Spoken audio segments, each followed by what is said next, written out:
Hello? Welcome. This is the two cities. Oh, I'm so excited.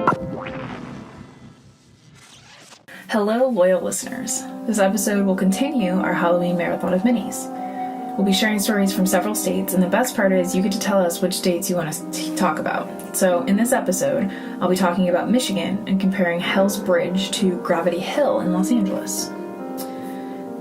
Michigan's Hell Bridge is where a deranged man killed children as he claims that he was possessed by demons.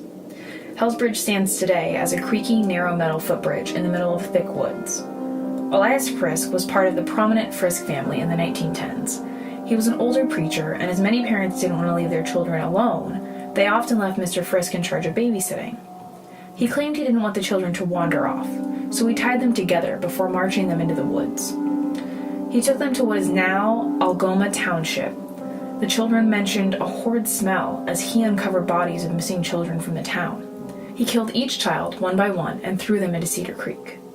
He was caught by the parents after they realized Friske had to be responsible. They followed his footprints and found him covered in blood and babbling about the devil. He claimed to have been possessed by demons. The parents grabbed the rope Friske had used and proceeded to hang him, then and there. The rope snapped and the current took his body downstream to never be found again. Those brave enough to make their way to the bridge claimed to hear voices and screams of children. They were sometimes met by a black figure with glowing eyes. Others mentioned seeing the faces of the murdered children under the water, and some even say hands try to pull them into the river. While the stone bridge Friske used is gone, it was replaced by a metal bridge named Hell's Bridge by locals. One person explained when they went, it was around midnight.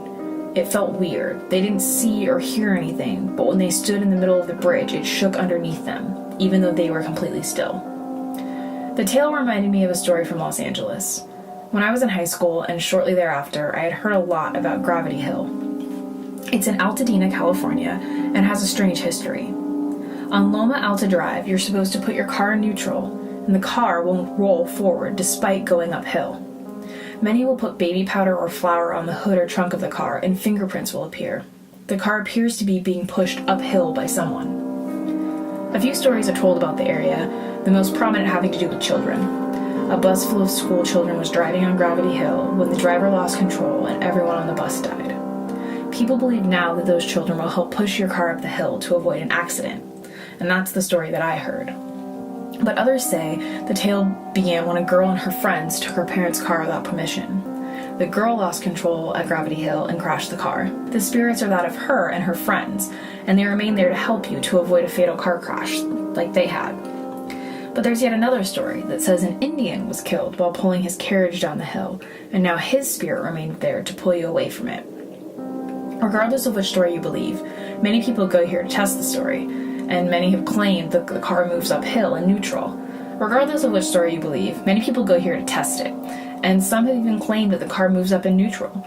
They share photos of handprints, but naysayers say the road is just bent at a strange angle, which visually makes the car look as though it's moving uphill, when in reality the road is at a slight downward angle. Though, what about those handprints? It's all creepy stuff. We're going to continue our Halloween marathon of minis soon with stories from different states. Thanks to Thrillist for their list, The Creepiest Urban Legend in Every State, which provided some of the info for this episode. And music for this episode is from Kevin Macleod. The song is appropriately titled Awkward Meeting. Licensed under Creative Commons by Attribution 3.0. That can be accessed at creativecommons.org. And a friendly reminder that we love to hear from you. So let us know what you think and hit us up if you want your state featured. Until next time.